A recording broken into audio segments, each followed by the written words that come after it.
رحم الله من قرأ الفاتحة.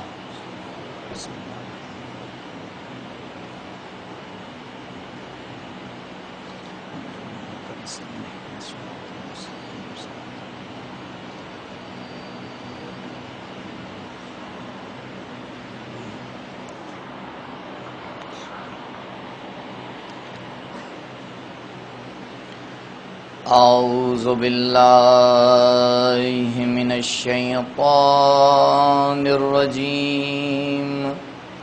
بسم الله الرحمن الرحيم. الحمد لله على ما أنعم وله الشكر على ما ألهم وله الثناء بما قدم من عموم نعم ابتداها وسبوغ آلاء أسداها وتمام منن والاها والصلاة والسلام والتحية والإكرام على النبي المصطفى والرسول المجتبى الذي دنا فتدلى فكان قاب قوسين أو أدنى. هو الذي سمي في السماء بأحمد وفي الأرضين بأبي القاسم المصطفى محمد.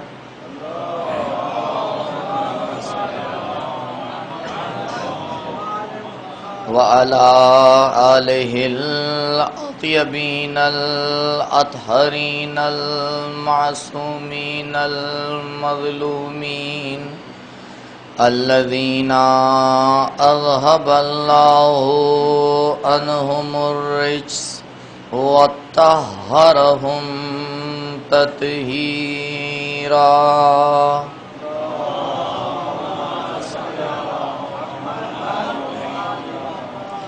ولا سيما على الحجة الثاني عشر بقية الله المنتظر ولعنة الله على أعدائهم وقتلتهم ومنكري فضائلهم ومصائبهم أجمعين. أما بعد فقد قال الله الحكيم في بيانه الكريم. أعوذ بالله من الشيطان الرجيم. من عمل صالحا من ذكر أو أنثى وهو مؤمن فلنحيينه حياة طيبة ولنجزينهم أجرهم بأحسن ما كانوا يعملون. درود پڑھیں بر محمد و آل محمد.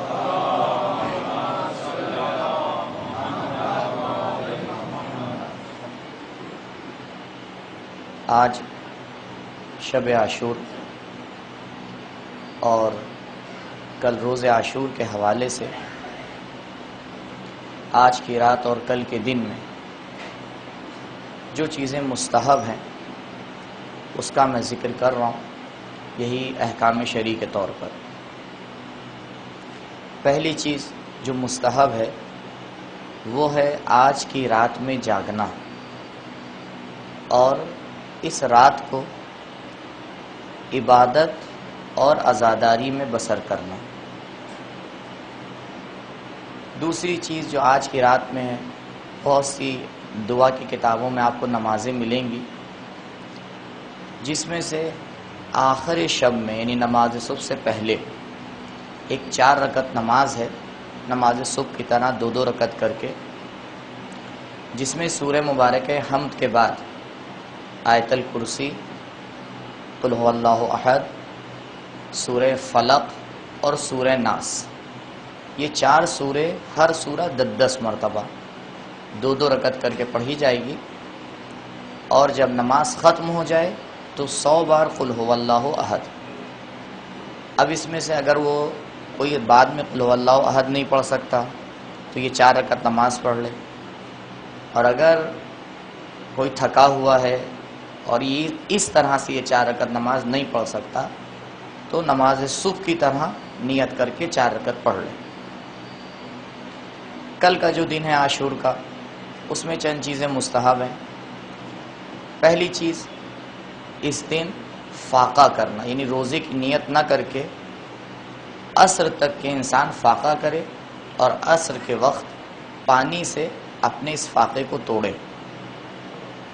دوسری چیز، اہل مصیبت کی طرح اپنے گریبان کو چاک کرنا اور آستینوں کو اوپر چڑھانا، کہ شیخ عباس قمی نے اس کو بیان کیا ہے۔ تیسری چیز جو روزہ عاشور ہے وہ ہے 1000 مرتبہ اس جملے کو دہرانا، اللہم العن قتلۃ الحسین علیہ السلام۔ بہت آسان ہے، آج کو تو آپ کے موبائل میں یا دوسری چیزوں کے ذریعے سے آپ اس جملے کو کہہ سکتے ہیں۔ اگر گننے میں مشکل ہو رہی ہے تو آپ کہیے، جتنی مرتبہ کہہ سکتے ہیں، لیکن اگر کاؤنٹ کر کے گن کے 1000 بار کہیں تو اس کا ایک الگ سوال ہے۔ اور روزہ عاشور مستحب ہے 1000 مرتبہ سورہ توحید کی تلاوت کرنا، قل هو اللہ کی۔ اعمال روزہ عاشور ہیں کہ کل بھی اعلان کر دیا گیا، انشاءاللہ 11:30 بجے کل یہاں ہوں گے۔ اس کے علاوہ ایک تعزیت ہے اہل بیت علیہم الصلاۃ والسلام کی خدمت میں، جو عاشور کے دن عصر کے وقت پیش کی جاتی ہے، یعنی جب سورج ڈھل رہا ہوتا ہے، تقریباً 5:45 6 بجے کے مفاتی میں یہ موجود ہے۔ آپ جا کے اس کو دیکھ سکتے ہیں اور اس کو پڑھ سکتے ہیں، کہ اگر پڑھیں تو بہت اچھا ہے۔ اور بہرحال زیارت عاشورہ جو کہ مخصوص ہے اس دن سے، اور شیخ عباس قمی فرماتے ہیں کہ کل کے دن اگر کوئی لوگوں کو پانی پلائے تو یہ بہت عظیم ثواب رکھتا ہے۔ اس طرح سے ہے کہ گویا کہ اس نے امام حسین علیہ الصلاۃ والسلام کے لشکر کو پانی پلایا ہے۔ صلوات پڑھیے بر محمد و آل محمد۔ ارشاد رب العزت، من عمل صالحا من ذکر او انثی وهو مؤمن فلنحیینہ حیاتا طیبہ وَلَنَجْزِيَنَّهُمْ أَجْرَهُمْ بِأَحْسَنِ مَا كَانُوا يَعْمَلُونَ۔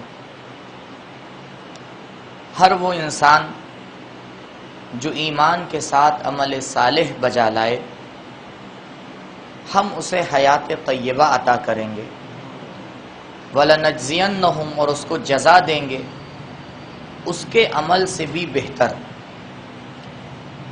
اس آیت کے ذیل میں حیات طیبہ کی صفات، حیات طیبہ تک پہنچنے کا راستہ، اور جب انسان حیات طیبہ پر پہنچ جاتا ہے تو اس کے اندر جو پروردگار صفات اور خصوصیات کو لا کے رکھ دیتا ہے، آپ کی خدمت میں مسلسل بیان کیا۔ آیت کا جو ایک اہم پیغام ہے اور جس کے اوپر غور بار بار دلایا گیا، اور آج پھر اس کی تکرار کر رہا ہوں، کہ پروردگار نے حیات طیبہ کو 2 چیزوں سے مشروط کیا ہے، یعنی 2 شرطیں لگائی ہیں حیات طیبہ تک پہنچنے کے لیے۔ پہلی شرط ایمان اور دوسری شرط عمل صالح، اور عمل صالح ایمان کے ہی سائے میں انجام پاتا ہے۔ امام رضا علیہ الصلاۃ والسلام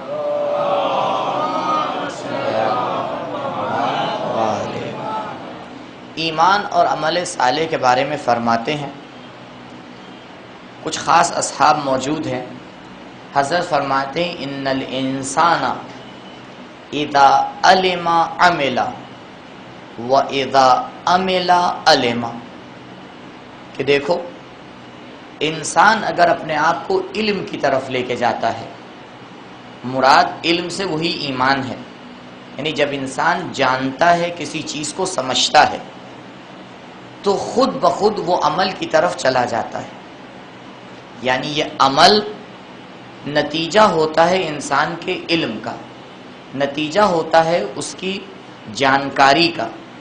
اسی لیے پروردگار متعال نے جب جناب آدم کو خلق کیا تو جو سب سے پہلا کام کیا وہ کیا تھا؟ سورہ بقرہ میں وہ جو آیت ہے کہ پروردگار نے جناب آدم کو خلق کیا اور ملائکہ سے کہا کہ جب میں آدم میں اپنی روح پھونکوں تو تم سجدہ کرنا۔ اس کے بعد پروردگار کہہ رہا ہے وَعَلَّمَ آدَمَ الْأَسْمَاءَ كُلَّهَا۔ پروردگار سورہ مبارک ذاریات میں مقصد خلقت کو عبودیت بیان کیا جا رہا ہے، ما خلقت الجن والانس الا لیعبدون، ہم نے انسانوں کو اور جناتوں کو خلق ہی نہیں کیا مگر عبادت کے لیے۔ اگر پروردگار تو نے انسان کو عبادت کے لیے خلق کیا ہے تو جناب آدم سے سب سے پہلے تجھے عبادت کروانا چاہیے تھی۔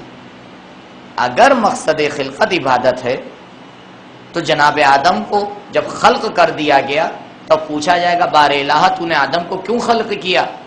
تب سورہ ذاریات پڑھ کے آواز دے گا ما خلقت الجن والانس، انس میں جناب آدم بھی آتے ہیں، ہم نے جناب آدم کو خلق ہی نہیں کیا مگر عبادت کے لیے۔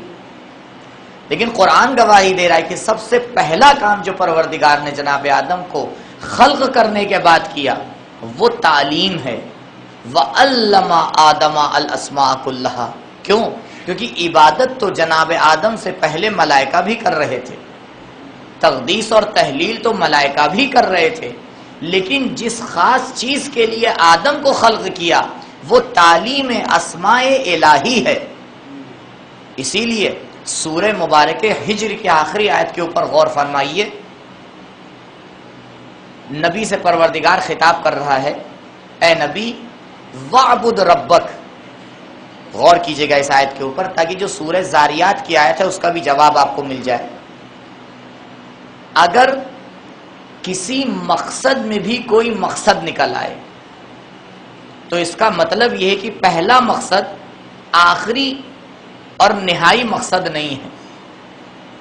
اگر کسی انسان سے پوچھا گیا وہ گھر سے نکل رہا ہے کہ جناب آپ گھر سے کیوں نکل رہے ہیں، گھر میں بیٹھیے آرام سے، تو کہے گا نہیں میرا مقصد ہے مجلس میں شرکت کرنا۔ اور جب اس سے یہ پوچھا جائے کہ آپ مجلس میں کیوں جا رہے ہیں تو آ کے کہے میرا مقصد مجلس میں جا کے زہرا کو پرسا دینا ہے۔ تو اس کا مطلب یہ ہے کہ گھر سے نکلنے کا مقصد مجلس میں جانا نہیں ہے بلکہ زہرا کو پرسا دینا ہے۔ اسی لیے اگر انسان کہیں کا ارادہ کر کے نکلتا ہے لیکن راستے میں اسے کہیں اور فرش عزا بچھا ہوا مل جاتا ہے اور وہ وہیں بیٹھ جاتا ہے تب بھی اس کا مقصد پورا ہو جاتا ہے۔ کوئی اسے نہیں کہے گا ارے جناب آپ تو فلاں جگہ کے لیے نکلے تھے، کہے گا میں وہاں اس لیے جا رہا تھا کیونکہ مجھے مجلس میں شرکت کرنا تھی۔ تو اب سمجھ میں یہ آیا کہ جس کا مقصد ابا عبداللہ کی عزاداری ہوتا ہے وہ کہیں پر بیٹھ کے بھی فرش عزا سجا دیا کرتا ہے، چاہے وہ یہاں ہو چاہے کہیں اور ہو۔ تو مقصد کے اندر اگر مقصد نکلا تو پروردگار اپنے نبی سے کیا کہہ رہا ہے؟ وَعْبُدْ رَبَّكَ، اے نبی اپنے پروردگار کی عبادت کیجئے۔ یہ تو وہی بات ہے جو سورہ ذاریات میں کہی گئی۔ اب پروردگار عبادت کا بھی مقصد بیان کر رہا ہے، کہہ رہا ہے اے نبی عبادت کا بھی ایک مقصد ہے، یعنی عبادت مقصد نہائی نہیں ہے۔ عبادت سے کیا مقصد ہے؟ کہ وَعْبُدْ رَبَّكَ حَتَّى يَأْتِيَكَ الْيَقِينُ، یہاں تک کہ آپ یقین کے مرحلے کے اوپر فائز ہو جائیے عبادت وہی کامیاب ہوتی ہے جو انسان کو یقین کے مرحلے کے اوپر پہنچا دے۔ اگر انسان عبادت کرتا چلا جائے، اس کے علم اور یقین میں اضافہ نہ ہو تو یہ عبادت کثرت بن کے رہ جاتی ہے، عبادت نہیں کہلاتی۔ درود پڑھیں پر محمد و آل محمد۔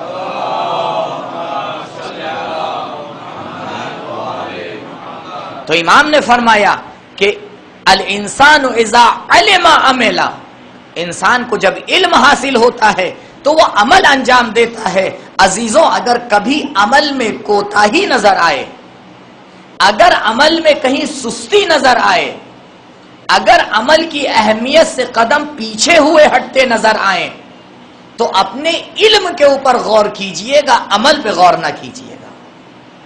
پلٹ کے ایک بار اپنے ایمان کو چیک کیجئے گا، پلٹ کر ایک بار اپنے یقین کا امتحان لیجئے گا، پلٹ کے ایک بار اپنی جانکاری کو دیکھیے گا کہ آپ پروردگار کی توحید کا کتنا علم رکھتے ہیں۔ اسی لیے جو دنیا کے سب سے بڑے عالم تھے وہ دنیا کے سب سے بڑے عابد تھے۔ جو سب سے بڑا عالم تھا وہ سب سے بڑا عابد تھا، کیونکہ عابد انسان علم کے سائے میں بنتا ہے۔ اور اس کے بعد امام فرماتے ہیں الانسان اذا عمل علم۔ عجیب بات ہے، علم اور عمل کا عجیب ساتھ ہے۔ امام فرماتے ہیں جب انسان عمل کرتا ہے تو پروردگار اس کے علم میں اضافہ کر دیتا ہے۔ یعنی عجیب رابطہ ہے، لیکن شروعات کہاں سے کی ہے امام نے؟ شروعات علم سے کی ہے کہ شروعات وَعَلَّمَ آدَمَ الْأَسْمَاءَ كُلَّهَا۔ دیکھو شروعات علم سے ہوگی، جب علم آ جائے گا تو خود بخود تم عمل کرو گے، جب عمل کرو گے تو تمہارے علم میں اضافہ ہوگا، جب علم میں اضافہ ہوگا تو دوبارہ تمہارا عمل اور بہتر ہو جائے گا، جب عمل اور بہتر ہوگا اور علم میں اضافہ ہوگا، جب علم میں اور اضافہ ہوگا عمل اور بہتر ہو جائے گا۔ دن طے کرتے چلے جاؤ گے، علم میں اضافہ ہوتا چلا جائے گا، عمل روز سے زیادہ بہتر اور خوبصورت بنتا چلا جائے گا۔ ایک مقام وہ آئے گا کہ تم خود سمجھ جاؤ گے کہ حیات طیبہ پر فائز ہو گئے ہو۔ تو اس مقصد تک پہنچنے کے لیے شروعات علم سے کرنا ہے۔ کل میں نے اشارہ کیا تھا اور پرسوں بھی اس بات کی طرف اشارہ کیا تھا کہ علم سے مراد دینداری ہے، علم سے مراد علم دین ہے، یعنی وہ علم جو انسان کو عمل پر مجبور کرتا ہے، وہ توحید پروردگار اور ولایت اہل بیت علیہم الصلاۃ والسلام ہے۔ صلوات پڑھیے بر محمد آل محمد۔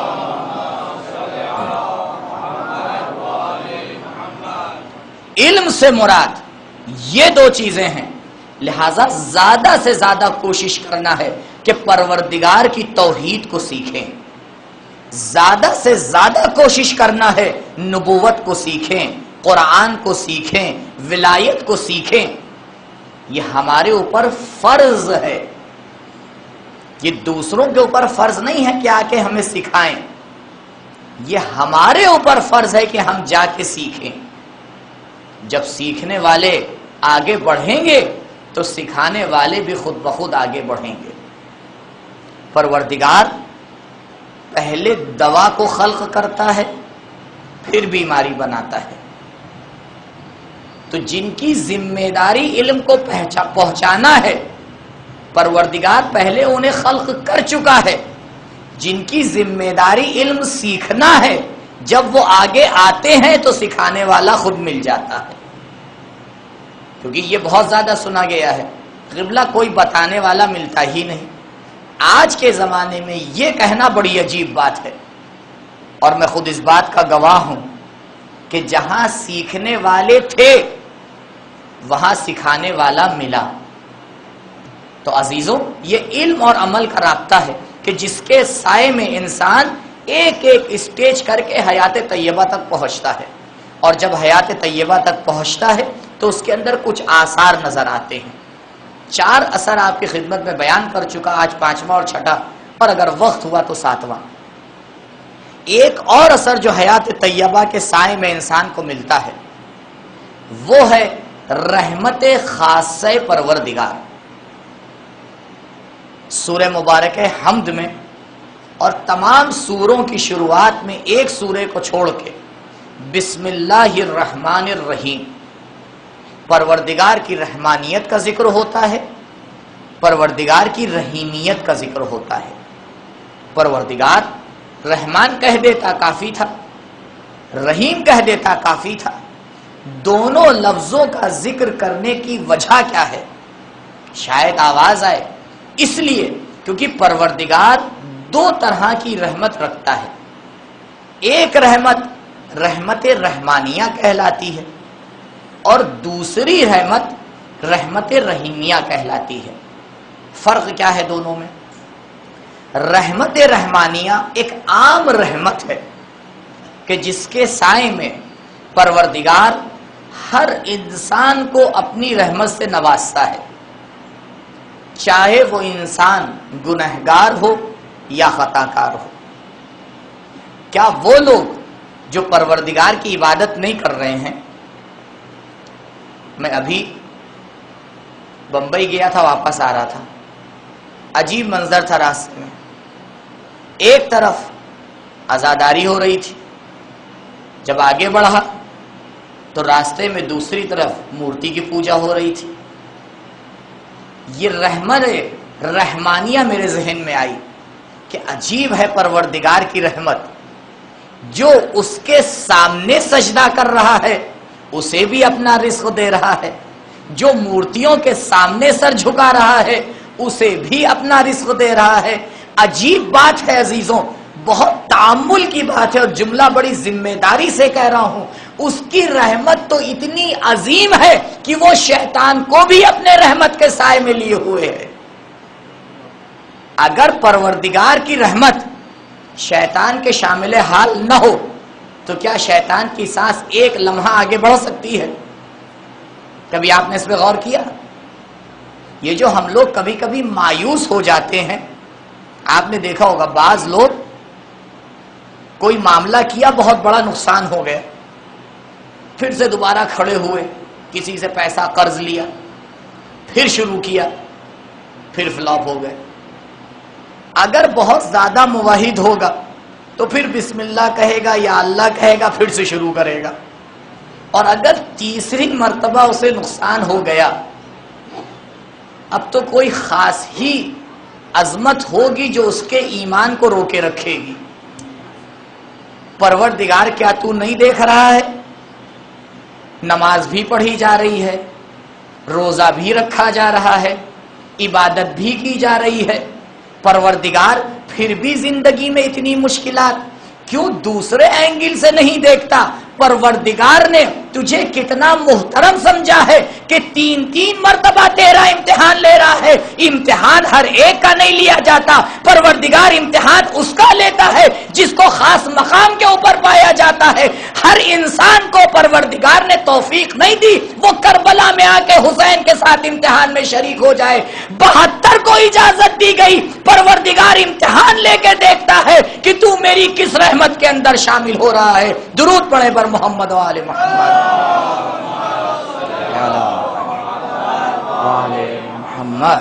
شاید اگر یہ مومن بندہ ہے تو یہ امتحان الہی ہے، بار بار یہ دیکھا جا رہا ہے کہ تو کب تک میرے ساتھ چلتا ہے۔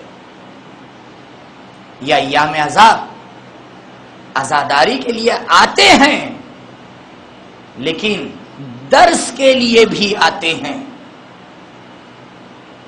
شاید آپ نے تاریخ میں دیکھا ہو کہ جتنی مصیبتیں شیعوں پر پڑی ہیں کسی پہ نہیں پڑی، اور واقعی ایک معجزہ ہے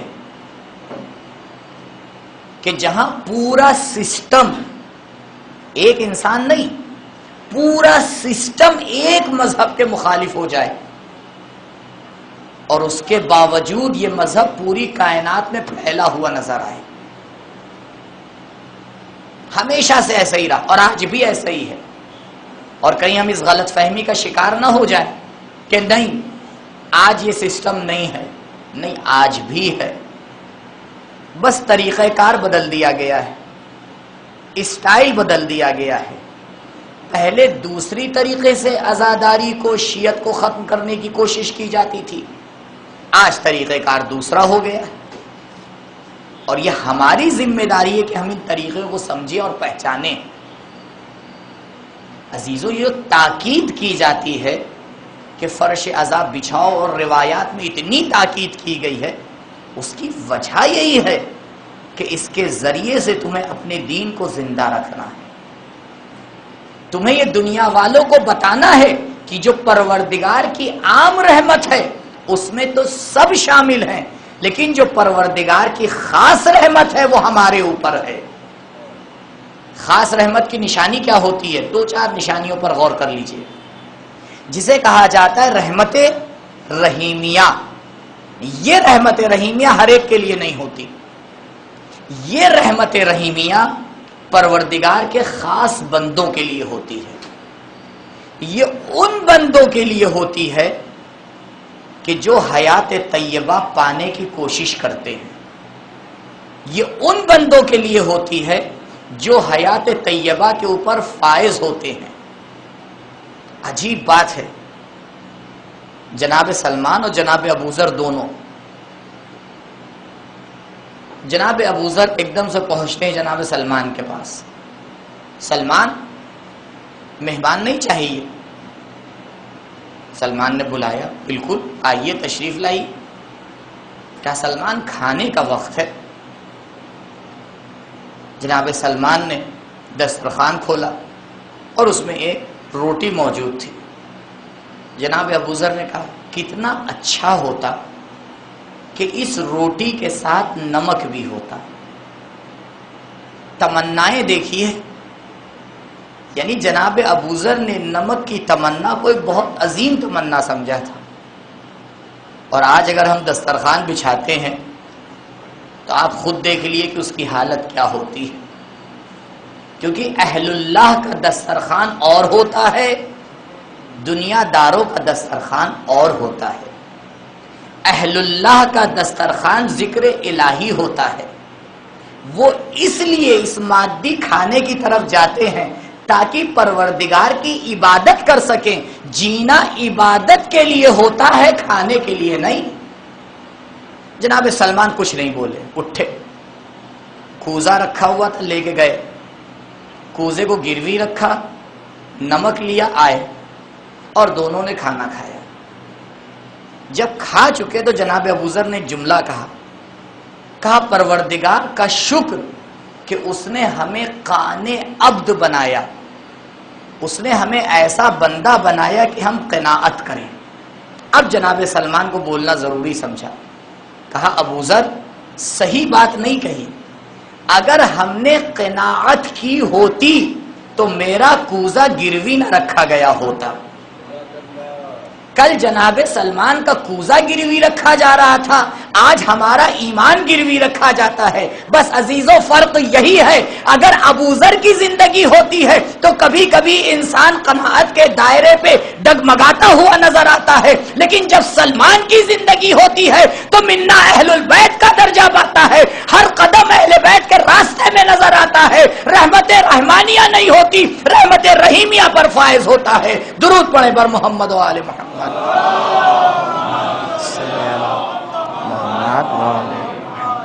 کہا جب اس رحمت کے اوپر فائز ہوگے، جب ہماری یہ خاص رحمت تمہارے اوپر ہوگی، تب تمہاری زندگی کا نقشہ ہی بدل جائے گا۔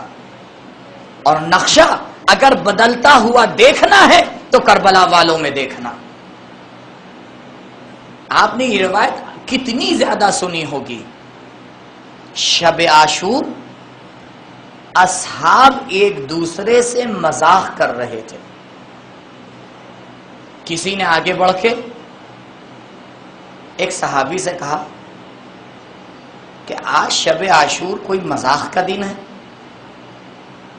تو کیا پلٹ کے جواب دیا؟ کہا جسے اس بات کا یقین ہو کہ اس مادی دنیا سے نکل کے پروردگار کی رحمت میں شامل ہو رہا ہے، اسے خوشی کے علاوہ اور کیا ہوگا؟ عزیزو یہ رحمت رحیمیہ ہے کہ جس کی وجہ سے انسان اس درجے کے اوپر فائز ہوتا ہے۔ چھٹی نشانی، کیونکہ مجھے 2 نشانیاں پوری کرنا ہے انشاءاللہ۔ چھٹی نشانی حیات طیبہ کی وہ ہے لقاء الہی۔ لقاء کا ترجمہ ہے دیکھنا، بارہا آپ نے یہ لفظ سنا ہوگا، لقاء الہی، پروردگار کو دیکھنا۔ عجیب بات ہے، ہمیشہ تو یہی بتایا گیا کہ پروردگار جسم اور جسمانیات سے مبرہ ہے۔ وہ ذات جو جسم اور جسمانیات سے مبرہ ہے اسے دیکھا کیسے جائے گا؟ مسئلے کا حل کہیں نہیں ملے گا سوائے حلال مشکلات کے پاس۔ انسان آتا ہے، یا علی آپ کس خدا کی عبادت کرتے ہیں؟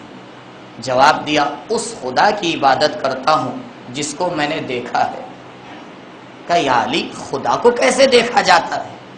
اب جواب سنیے اور اس کی تشریح پھر انشاءاللہ پیش کروں گا۔ کہا اے نادان، پروردگار کو اپنی سر کی آنکھوں سے دیکھنے کی کوشش نہ کرنا۔ اگر ان آنکھوں سے دیکھنے کی کوشش کرو گے تو پروردگار کو محدود کر دو گے۔ پروردگار نے اپنے دیکھنے کے لیے تیرے دل میں ایک آنکھ بنائی ہے، اس قلب کی آنکھ سے دیکھنے کی کوشش کرنا، ہمیشہ پروردگار کو حاضر اور ناظر پاؤ گے۔ اس آنکھ سے دیکھنا، اور مولا کائنات نے اس آنکھ سے دیکھ کے بتایا۔ عجیب مثالیں ملتی ہیں مولا کی زندگی میں لقاء الہی کی، عجیب مثالیں ملتی ہیں۔ ایک قرآن کی آیت اور پھر یہ روایت پیش کروں گا۔ یہ آیت آپ نے بارہا سنی ہوگی، بارہا سنی ہوگی۔ اینما تولو فثم وجہ اللہ، اینما تولو فثم وجہ اللہ، تم کس طرف بھی نظر اٹھا کے دیکھو، قبلہ رخ کھڑے ہو جاؤ، قبلے کی طرف پیٹ کر کے کھڑے ہو جاؤ، دائیں ہو بائیں ہو، ہر طرف تمہیں پروردگار کی نشانیاں دکھائی دیں گی۔ یہ بتائیے جب انسان نماز میں کھڑا ہوتا ہے وہ تو خاص وقت ہے، اس کے علاوہ کیا انسان متوجہ رہتا ہے خدا کی طرف؟ اب اس آیت کی تشریح امام نے پیش کی، کہا واللہ ما رأیت شیئا الا ورأیت اللہ قبلہ وبعدہ وفیہ وماہ۔ اے انسانوں، اگر لقاء الہی کو سمجھنا ہے تو آؤ علی کی زندگی کا مطالعہ کرو۔ مولا بتائیں گے، حضرت اپنے خطبے میں فرما رہے ہیں کہ علی نے اس کائنات کی کسی بھی چیز کو نہیں دیکھا مگر یہ کہ اس سے پہلے خدا کے جلوے دیکھے، اس کے بعد میں خدا کے جلوے دیکھے، اس شے کے اندر خدا کے جلوے دیکھے، اس شے کے ساتھ میں خدا کے جلوے دیکھے۔ علی پہلے خدا کے اوپر نظر ڈالتے ہیں پھر کائنات کو دیکھتے ہیں۔ عبد الہی میں یہی فرق ہوتا ہے، عام انسان پہلے چیز کو دیکھتا ہے پھر خدا کو یاد کرتا ہے، علی ابن ابی طالب پہلے خدا کو یاد کرتے ہیں پھر چیزوں کو دیکھا کرتے ہیں۔ درود پڑھیں پر محمد و آل محمد۔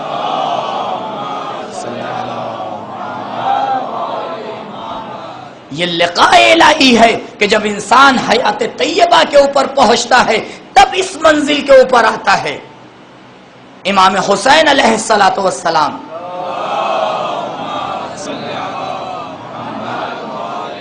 دعائے عرفہ ایک بار جا کے ہم دیکھیں اس دعا کو۔ میں نے یہی مجلس میں ایک بات عرض کی تھی، عزیزوں کبھی کبھی آپ نے غور کیا ہوگا، جو 10-15 سال محرم کر چکے ہیں انہی نے غور کیا ہوگا، اور یہ تجربہ اگر کسی کو ہوا ہے تو مجھے بتائے۔ کسی سال انسان محرم میں اس کا دل بہت ٹوٹا ہوا ہوتا ہے، بہت اچھی طرح عزاداری مناتا ہے اور روتا ہے۔ کبھی کبھی کسی سال ایسا نہیں ہوتا، بڑی مشکل سے آنسو آتے ہیں۔ کبھی کبھی چاند نظر آتا ہے تبھی سے عزاداری انسان کا دل شروع کر دیتا ہے۔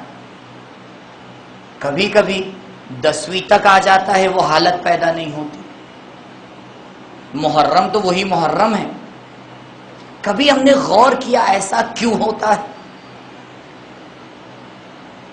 کیوں ایسا ہوتا ہے کہ ایک سال ہر مجلس میں انسان عجیب طرح سے رو رہا ہے، لیکن ایک سال ایسا نہیں ہے، پوری تیاری کر رہا ہے، سب کچھ ہے، سارا اہتمام ہے؟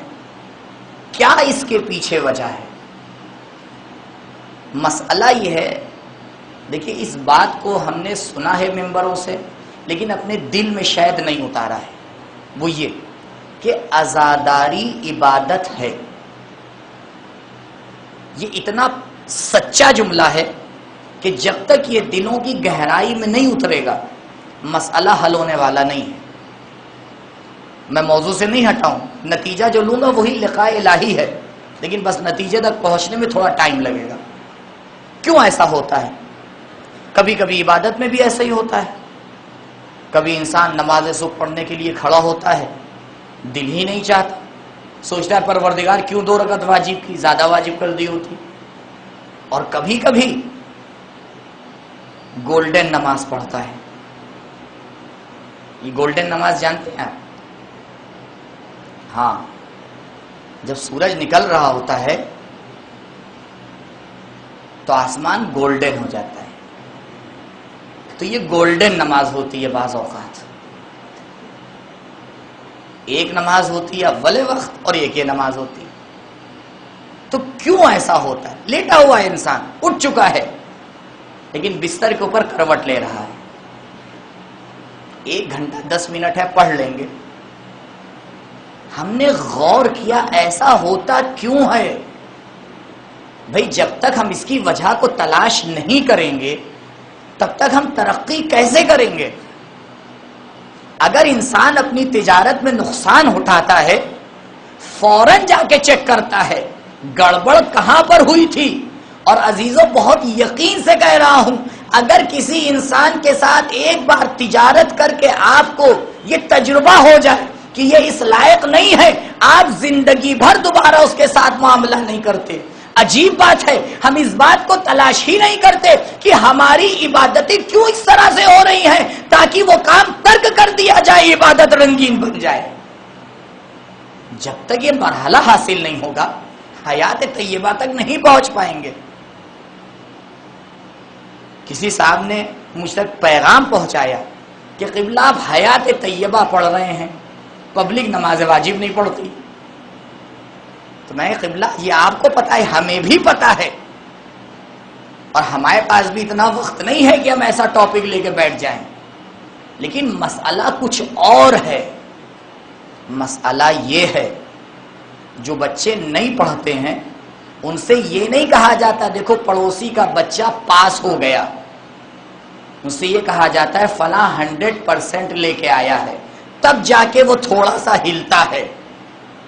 اگر مرحلے اول کو بیان کیا جائے گا تو وہاں تک آنے کے لیے انسان میں جذبہ نہیں پیدا ہوگا، حیات طیبہ کو اگر سمجھے گا شاید تھوڑا اپنی جگہ سے ہلے، آگے بڑھے۔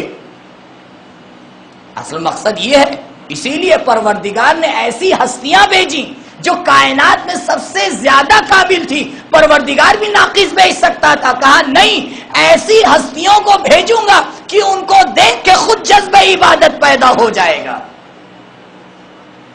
یہ اصل وجہ ہے۔ اور آپ نے دیکھا ہوگا جو ابتدائی مسائل ہیں ان کو بھی چھوڑا نہیں گیا ہے، اور یہ بھی ابتدائی مسئلہ ہے کہ کیوں عزاداری میں ایسا رنگ نہیں آ پاتا، کیوں عبادت میں ایسا رنگ نہیں آ پاتا، ایسا کیا ہوتا ہے، اس کی وجہ کیا ہے؟ اس کی وجہ ہے تیاری نہ کرنا۔ ماہ مبارک رمضان، اسی پہ مثال لے لیجئے۔ ماہ مبارک رمضان کی تیاری کب سے شروع ہوتی ہے؟ ماہ مبارک رمضان کی تیاری اگر آپ نے چاند دیکھ کے شروع کی، خوب غور کر لیے گا مثال کے اوپر، ماہ مبارک رمضان کی اہم ترین رات کون سی ہے؟ شب قدر؟ ہاں، بس مسئلہ یہی ہے عزیزوں۔ کچھ لوگ اتنی تیاری سے ماہ مبارک رمضان میں آتے ہیں کہ انہیں پورا یقین ہوتا ہے وما ادراک ما لیلۃ القدر، تم کیا جانو شب قدر کیا ہے؟ اگر تیاری سے آؤ گے تبھی شب قدر کو سمجھ پاؤ گے. اور بہت سے انسان ایسے ہوتے ہیں رمضان گزر جاتا ہے شب قدر کو درک نہیں کر پاتے. کیوں؟ کیونکہ تیاری نہیں کی ہے. تیاری کب سے کرنا ہے؟ جو روایات سے میری سمجھ میں آیا ہے وہ یہ ہے کہ ماہ مبارک رمضان کی تیاری ماہ رجب سے ہوتی ہے. رجب مہینہ ہے مولا کائنات علی ابن ابی طالب علیہ السلام.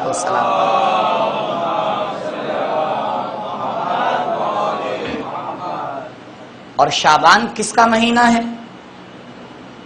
شعبان مہینہ ہے حضرت محمد مصطفیٰ صلی اللہ علیہ وآلہ وسلم.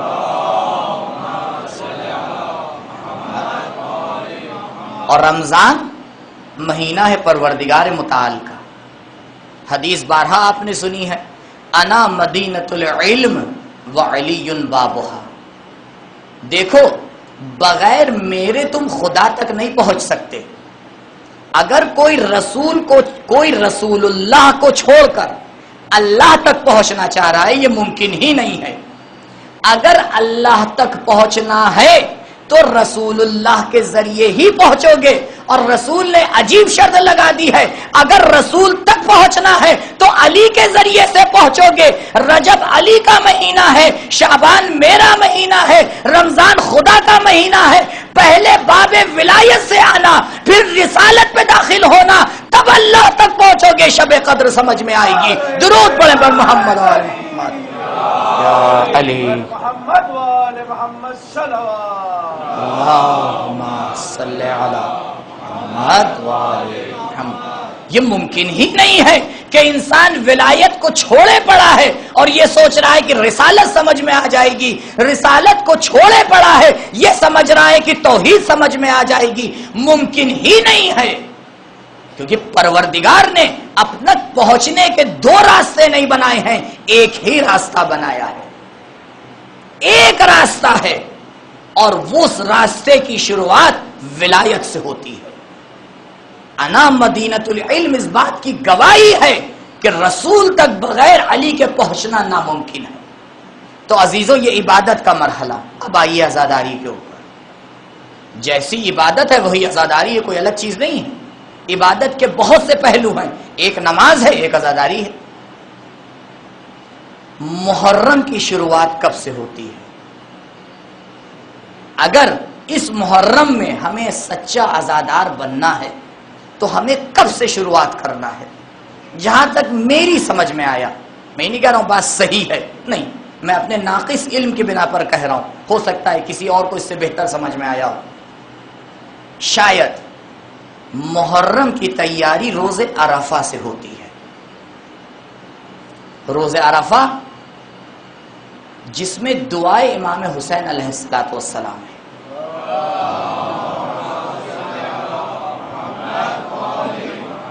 اسی دعا کا ایک فقرہ بھی آپ کے سامنے عرض کرنا ہے. جب انسان عرفے کے دن وہ دعا آ کے پڑھتا ہے اور اپنے آپ کو پروردگار سے نزدیک کرنے کی کوشش کرتا ہے تو یہ آ کے سوچے کہ آج عرفے کے دن میں امام کی دعا پڑھ رہا ہوں، ابھی چند دن کے بعد مجھے حسین کی عزاداری میں شرکت کرنا ہے. اگر وہیں سے اپنا ذہن محرم کے لیے تیار کر لے تو جب شب محرم کا چاند نمودارات ہوتا ہے اس کا پورا وجود غم میں آ کے ڈوب جاتا ہے. بہت فرق ہے عزیزوں. اس انسان میں بہت سے ایسے علماء گزرے ہیں جو ہر شب جمعہ دیکھیے مستحب ہے دو چیزیں. ایک تو یہ مستحب ہے کہ انسان اپنا کفن پہلے سے خرید کے رکھے، اور یہ ہندوستان میں بڑا عجیب تھا، اب تو الحمدللہ بہتر ہو گیا. پہلے کچھ لوگ جب کربلا جاتے تھے تو تبرک کے طور پہ کفن لے کے آتے تھے، اور یہ باقاعدہ میں نے دیکھا ہے. اگر آپ کسی ضعیف کو کفن دے دیے تو فوراً میرے مرنے کی دعا کر رہے ہو. یہ مرنے کی نہیں، یہ زندگی کی دعا ہے. لوگوں کو کفن نہیں نصیب ہوتا، یہ تو حسین کے حرم کا مس کیا ہوا کفن ہے. تو ایک تو یہ مستحب کہ انسان اپنا کفن خود خرید کے رکھے. دوسری چیز یہ مستحب ہے کہ ہر شب جمعہ اسے دیکھے۔ اب آپ سوچیے اگر ایک انسان ہر شب جمعہ صندوق سے نکال کے اپنا کفن دیکھے اور رکھ دے، پورے ہفتے رائٹ ٹائم رہے گا۔ کیوں؟ کیونکہ جیسے ہی نگاہ مڑے گی کفن یاد آئے گا۔ کیوں؟ کہ وہی کپڑا جو ابھی رات میں دیکھا تھا شاید کل اسی میں ہمیں لپیٹ دیا جائے۔ بہت سے علماء کا یہ طریقہ تھا کہ وہ کفن کے ساتھ اپنا لباس عزا بھی رکھتے تھے، اور جب کفن دیکھتے تھے تو اپنے لباس عزا کو بھی دیکھتے تھے۔ اگر کوئی سوال کرتا تھا تو اس کا جواب یہ ہوتا تھا کہ ہم اس بات کی بھی تیاری رکھتے ہیں کہ کب محرم آئے اور ہم عزا منائیں۔ یعنی جس طرح سے اپنی موت کو یاد رکھنا ہے اسی طرح سے اس بات کا بھی خیال رکھنا ہے کہ یہ ایک پروردگار کی امانت ہے جو ہماری نسلوں سے ہم تک پہنچی ہے، اس کی حفاظت کر کے آگے پہنچانا ہے۔ اگر صحیح سے نہیں پہنچایا تو کل تم سے سوال کیا جائے گا کہ تم نے امانت میں خیانت کی ہے۔ یہ عزاداری امانت ہے اور اس کو پہنچانے کے لیے تیاری کرنا پڑے گی عزیزوں۔ اس طرح سے انسان عزاداری نہیں کر سکتا۔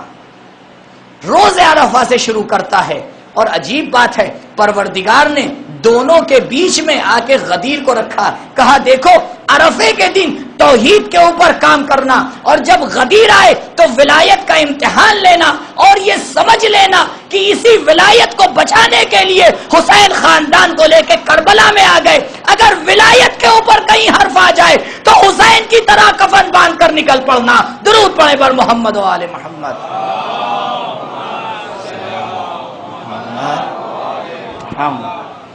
اسی ولایت کو بچانے کے لیے، کیوں؟ کیونکہ حسین نے اسی دعائے عرفہ میں ایک جملہ کہا دیکھو اس طرح سے نہیں بچا پاؤ گے جب تک کہ اس مقام تک نہ پہنچ پاؤ۔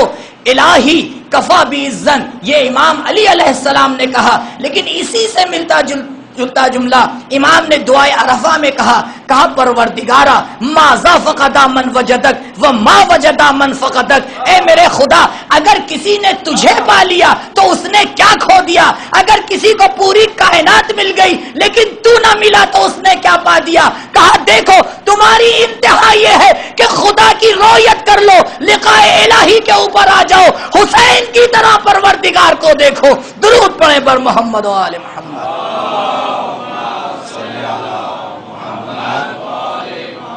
یہ امام نے عرفے کے دن اعلان کر دیا تھا کہ دیکھ لو ہم کس لیے کربلا جا رہے ہیں، ہم کربلا لقاء الہی کے لیے جا رہے ہیں، ہم پروردگار سے ملاقات کرنے کے لیے جا رہے ہیں، ہم توحید کے پیروکار ہیں، ہم توحید کے نگہبان ہیں، ہم اس لیے کربلا جا رہے ہیں تاکہ توحید کو بچا لیں۔ عزیزوں خدا کی قسم توحید نہ بچتی اگر امام کربلا نہ آئے ہوتے۔ توحید کو تو اتنا بدل دیا گیا تھا کہ مسلمان نماز پڑھتا تھا لیکن نماز میں روح نہیں ہوتی تھی، مسلمان قرآن پڑھتا تھا لیکن صرف آیتوں کی تلاوت تھی، اس کے اندر کوئی دم نہ تھا۔ اس لیے کیونکہ لقاء الہی کو ذہن میں نہیں رکھا تھا، کیونکہ مقصد کو ذہن میں نہیں رکھا تھا۔ اگر مقصد کو انسان ذہن میں نہ رکھے کبھی بھی راستے سے بھٹک سکتا ہے۔ اس لیے کہ راستے سے نہ بھٹکے اس کے لیے ضروری ہے کہ مقصد کو ذہن میں رکھے۔ رؤیت پروردگار اور لقاء الہی یہ دل سے ممکن ہے۔ ایک اور روایت بیان کر کے آخری بات پہ آ رہا ہوں۔ ایک شخص آتا ہے امام جعفر صادق علیہ السلام،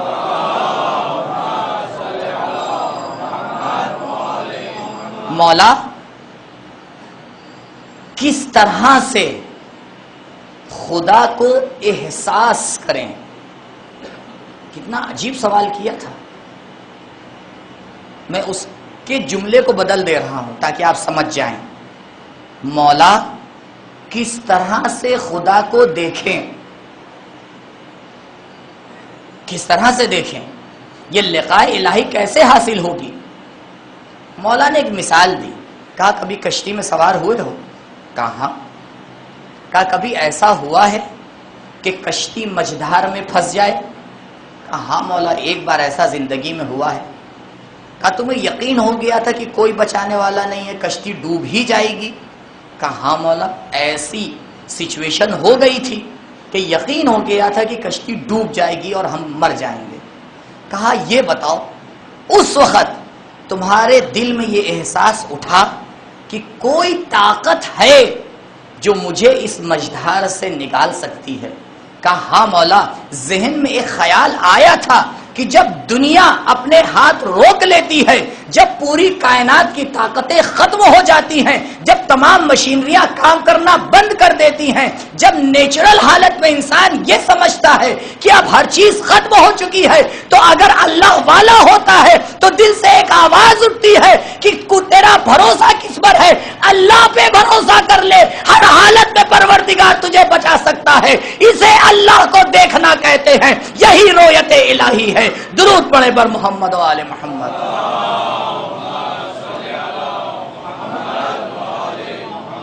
اور یہ امتحان جو ہمارا لیا جاتا ہے شاید اسی لیے لیا جاتا ہے کہ دیکھو جب تک امتحان نہیں لیا جائے گا تم سمجھو گے کیسے کہ پروردگار تمہاری زندگی میں اثر انداز ہے؟ کیسے سمجھو گے؟ یہ اسی وقت سمجھو گے۔ اگر امتحان نہ ہوتا، اگر امتحان ضروری نہ ہوتا تو پروردگار اپنے اولیاء کا امتحان نہ لیتا۔ اولیاء کا امتحان لیا گیا کیونکہ امتحان کے ذریعے انسان کو درجات عطا کیے جاتے ہیں۔ یہ سیکھنا ہے ہمیں زندگی میں۔ ہو ہی نہیں سکتا، ایک انسان آپ نہیں بتا سکتے اس کائنات میں کہ آئے بغیر مشکلات کے چلا جائے۔ آئے گا، مشکلات ہوں گی، اور ہمارے پاس تو پروردگار نے ایک عجیب سہارا عطا کیا ہے۔ آپ نے دیکھا ہوگا کہ جب بھی کسی انسان کو کوئی رشتہ دار مرتا ہے اور اس کے اوپر یہ مصیبت آتی ہے تو سب سے پہلا کام کیا کیا جاتا ہے؟ کہا جاتا ہے اس کو دفن کرنے سے پہلے مجلس کا اہتمام کرو۔ مجلس میں کیا ہوتا ہے؟ مصائب پڑھے جاتے ہیں۔ اتنا عظیم امتحان، اتنا عظیم انتظام کر دیا گیا۔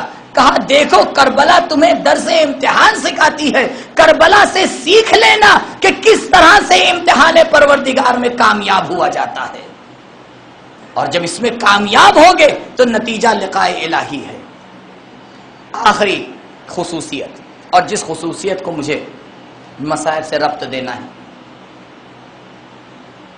7ویں خصوصیت، الحمدللہ 20-21 میں سے 7 ہو گئے۔ 7ویں خصوصیت لقائے حیات طیبہ کی اطمینان قلبی ہے۔ اطمینان قلب۔ پوری کائنات میں، پوری دنیا میں ادھم مچا ہو لیکن انسان کا قلب مطمئن رہے، اس کا مطلب یہ ہے کہ وہ لقائے الہی پر فائز ہے۔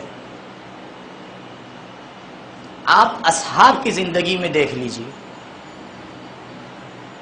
اتنا اطمینان نظر آئے گا کہ دشمن خود بخود حیرت میں پڑ جاتا ہے کہ ہر طرح کی مصیبت آ رہی ہے، اس کے باوجود بھی یہ لوگ اتنے اطمینان سے بیٹھے ہوئے ہیں۔ تو اطمینان کا مطلب ہاتھ پہ ہاتھ رکھ کے بیٹھنا نہیں ہے، یہ غلطی نہ کر دیجئے گا۔ اطمینان سے مراد اطمینان قلبی ہے، دل سکون میں ہے۔ محمد حسین نجفی صاحب جواہر درس دینے کے لیے آتے ہیں، جب درس دے چکتے ہیں، یہ ایسی شخصیت ہے جنہی نے ایک کتاب لکھی، 42 جلد ہے، ایک کتاب ہے 42 والیوم، اور جب یہ کتاب بیروت میں چھپنے کے لیے گئی تو وہاں کے پبلیشر نے اس کو چھاپنے سے منع کر دیا۔ انہی نے کہا ہم رائٹر میں ایک انسان کا نام نہیں دیں گے کیونکہ یہ ٹیم ورک ہے، ایک انسان اتنا بڑا کام نہیں کر سکتا۔ اور یہ بھی عجیب بات ہے کہ یہ کتاب جو انہوں نے لکھی، ان کا ارادہ تھا وہ ایک مرتبہ گئے تبلیغ کرنے اور اپنی زندگی کو سدھارنے. وقت کم ہوتا ہے اس لیے میں علماء کے واقعات بہت کم پڑھتا ہوں، نہیں تو لوگوں کو زیادہ اچھا لگتا ہے، لیکن مسئلہ یہ کہ باتیں رہ جاتی ہیں. وہ گاؤں پہنچے تبلیغ کرنے کے لیے، ان سے کسی نے ایک شرعی مسئلہ پوچھا، انہیں یاد نہیں تھا، انہوں نے منع کر دیا بھائی نہیں معلوم. لیکن یہی نامعلوم ان کے اوپر اثر انداز ہو گیا. جب واپس آئے تو انہوں نے کہا میں ایک ایسی کتاب لکھنا چاہ رہا ہوں کہ جب تبلیغ پہ جاؤں تو وہ کتاب میرے پاس رہے، اس کے ذریعے سے میں لوگوں کو مسئلے بتا دوں، کیونکہ اس زمانے میں توضیح المسائل نہیں ہوا کرتی تھی. اب علماء جتنی بھی کوشش کریں گے پبلک احکام سیکھ لے، لیکن اب خود انسان نہ بڑھے تو کیا کیا جائے. خدا محفوظ رکھے ہمارے علماء کو. کہا اب تمہارے پاس موبائل ہے، ایپلیکیشن بنا دیتے ہیں، تم انٹرنیٹ یوز کرتے ہو تو سائٹ بنا دیتے ہیں، تم کتاب پڑھ لیتے ہو تو بک چھپا دیتے ہیں، عربی فارسی نہیں آتی انگلش میں کرا دیتے ہیں، ہندی میں کرا دیتے ہیں. اب کیا کیا کریں. اب بھی انسان اگر آگے پڑھ کے 2 مسئلے نہ سیکھے، کہا نہیں کچھ اور کرتے ہیں، مجلس سے پہلے بھی مسئلہ بتا دیتے ہیں. اب اس سے زیادہ تو نہیں ہو سکتا، یہ آخری انتہا ہے. یہاں پر انتہا ہو گئی، کل کوئی نہیں کہہ سکتا. تو صاحب جواہر نے اس مقصد سے اس کتاب کو لکھنا شروع کیا تھا. تو کئی جلد بنی؟ 42 جلد بنی. اگر واقعاً کتاب لکھنے کی سوچتے تو پتہ نہیں کیا کرتے. پہنچے درس دیا، جب پورا پڑھا چکے اس کے بعد جو طالب علم بیٹھے ہوئے تو ان سے کہا کہ اگر آپ لوگ کے پاس ٹائم ہے تو کل رات میرے جوان بیٹے کا انتقال ہو گیا ہے اور میں اس کو دفن نہیں کر پایا ہوں، چل کے میرے ساتھ اس کو دفن کر دیجیے. اور وہ خود جواہر میں لکھتے ہیں کہ اس کتاب کا یہ پیج میں نے اپنے بیٹے کی لاش کے پاس بیٹھ کر لکھا ہے. اسے کہتے ہیں اطمینان، اسے کہتے ہیں وہ انسان جو حیات طیبہ کے اوپر فائز ہے. میں نے شاید پہلے بھی کہا تھا جب ہمارے اوپر مصیبت پڑتی ہے تو سب سے بڑی مصیبت یہ پڑتی ہے کہ ہم واجب کو بھول جاتے ہیں. آپ دکھائیے، آپ نے خود دیکھا ہوگا کسی انسان کو نماز صبح کا وقت ہو، اسے آگے بتا دیے تیرے بھائی کا انتقال ہو گیا، اگر وہ پہلے نماز پڑھے اور بعد میں کریا شروع کرے تب سمجھ جائیے گا یہ اللہ والا ہے. لیکن اگر اسی حالت میں نماز صبح کو بھول جائے اس کا مطلب یہ ہے کہ دنیا والا ہے، ابھی حیات طیبہ پہ فائز نہیں ہوا ہے، ابھی اطمینان قلب نہیں آیا ہے. کہ اگر منع کر دے گا تو رے کی حکومت چلی جائے گی اور شمر کو سپہ سالاری مل جائے گی. تو بغیر مشورہ کیے، بغیر کچھ کیے ایک دم سے حملہ کر دیا. 9 محرم ایک مرتبہ امام نے آواز سنی، بھیا عباس جاؤ دیکھ کے آؤ کیا مسئلہ ہے. 20 لوگوں کے ساتھ جناب عباس علیہ السلام گئے، جا کے عمر سعد کے لشکر کو روکا. عمر سعد کیا ارادہ ہے؟ کہا جنگ کا ارادہ ہے. کہا اگر جنگ کا ارادہ ہے تو یہیں ٹھہر جاؤ، میں اپنے بھائی سے پوچھ کے آؤں، جو وہ کہیں گے ہم وہ کریں گے. جناب ابو الفضل عباس واپس آتے ہیں اور امام سے آ کے بتاتے ہیں. ہمیشہ آپ نے یہ جملہ سنا ہے مسائل پر، لیکن اس غور سے سنیے. امام کیا کہتے ہیں؟ بھیا عباس ان سے ایک شب کی مہلت مانگ لو. مولا جنگ تو آپ کو کرنا ہی ہے، شہید تو آپ کو ہونا ہی ہے، دنیا میں نہیں عالم انوار میں آپ وعدہ کر چکے ہیں شہید ہونا ہے. آپ تو خود انتظار کر رہے ہیں کہ کب آپ شہید ہو جائیں.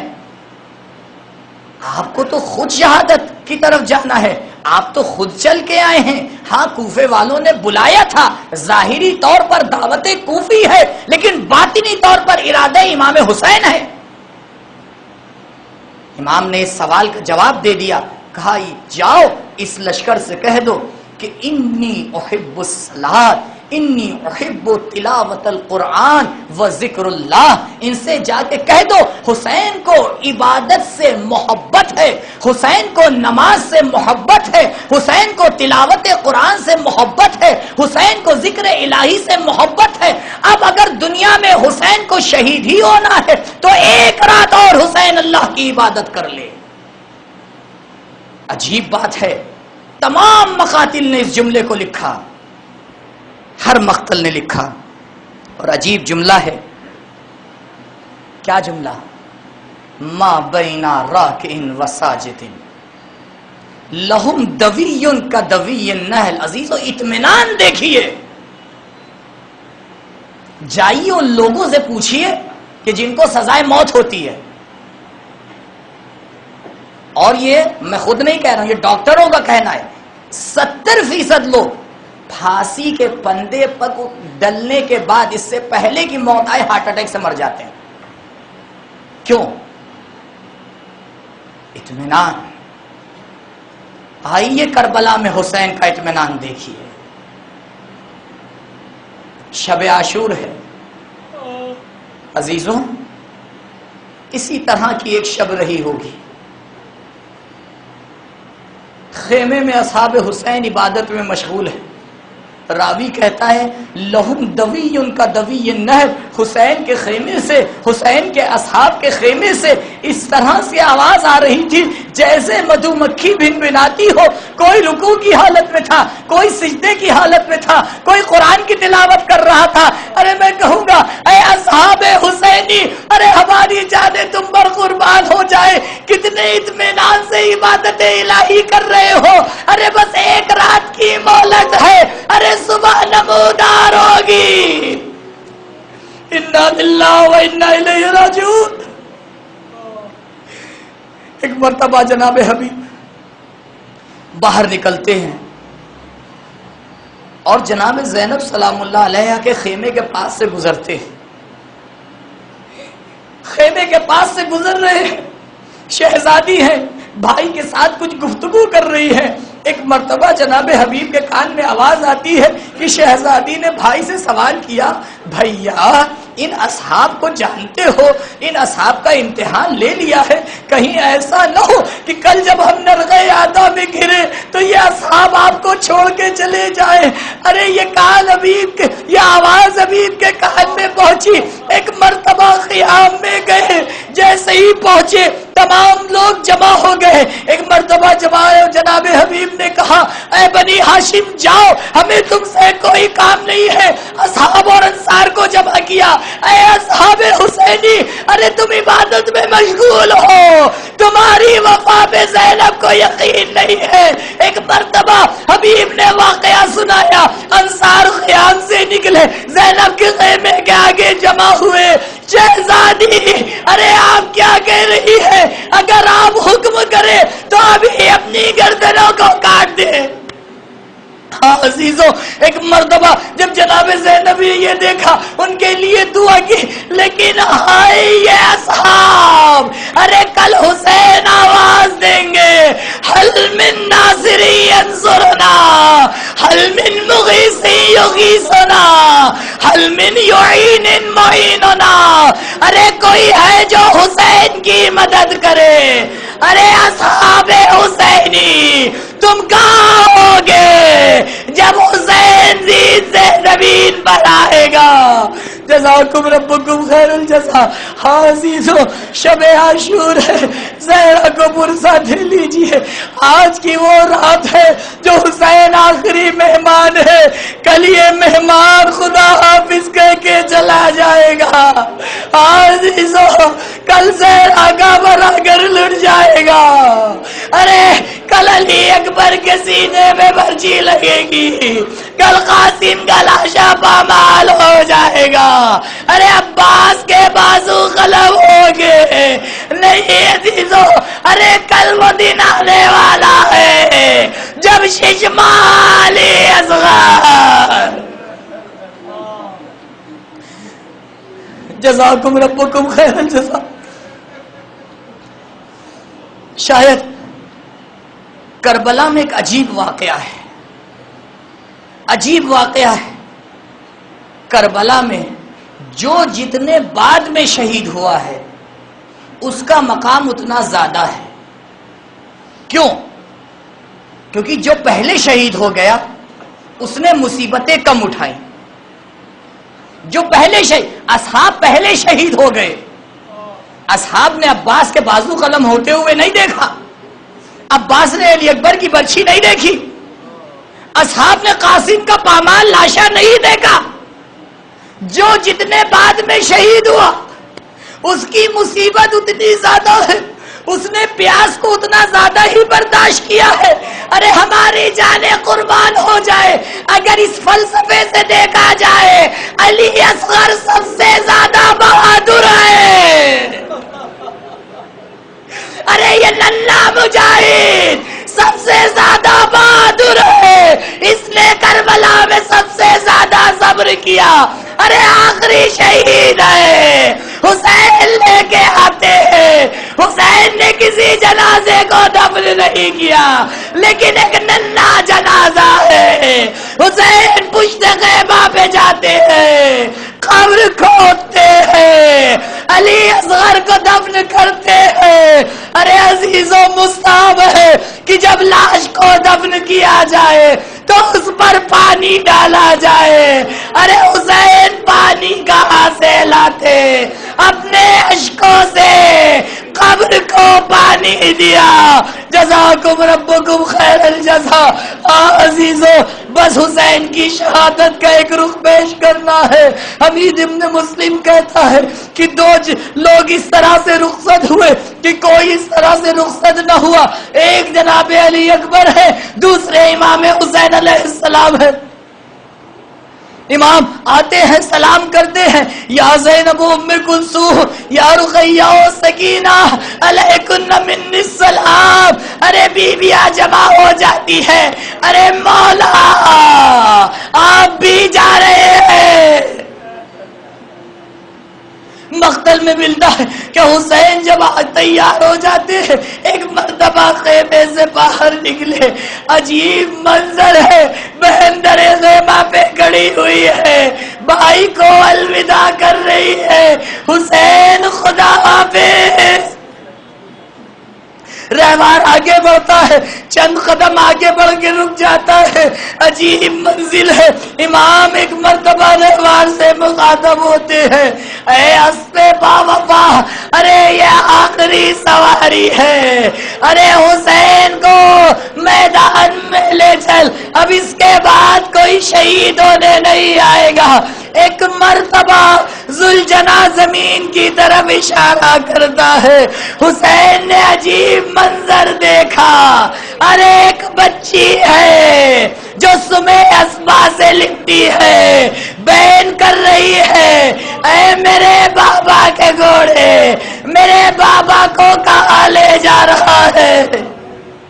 آزادارو حسین زمین پہ تشریف لاتے ہیں، سکینہ کو سینے سے لگاتے ہیں، اے سکینہ ارے آج سے طریقہ بدل جائے گا، بس آزادارو میں نے مسائب کو ختم کیا، آخری جملہ سن لیجئے، اے سکینہ ارے آج سے طریقہ بدل جائے گا، آج سے علی اصغر حسین کے سینے پہ سوئے گا، تم ماں کی گود میں سونا۔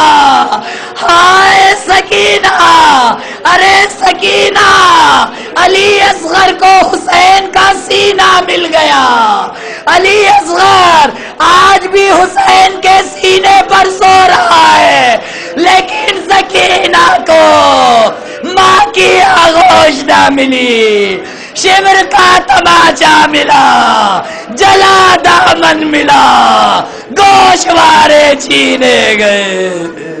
انا للہ و انا الیہ راجعون۔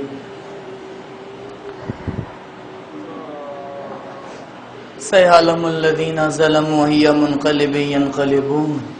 انا للہ و انا الیہ راجعون۔ بار الہ ہمارے اعمال کو قبول فرما، بار الہ امام کے ظہور میں تعجیل فرما، پروردگارہ عزاداری سید الشہداء محبت اہل بیت ہماری نسلوں میں قائم و دائم رکھ۔ بار الہ ہمارے شرعی حوائج کو برلا، بار الہ ہمیں توفیق دے بہتر سے بہتر عزاداری کر سکیں۔ پروردگارہ امام کے ظہور میں تعجیل فرما، ہمیں ان کے اعوان انصار میں شمار فرما۔ ماتم حسین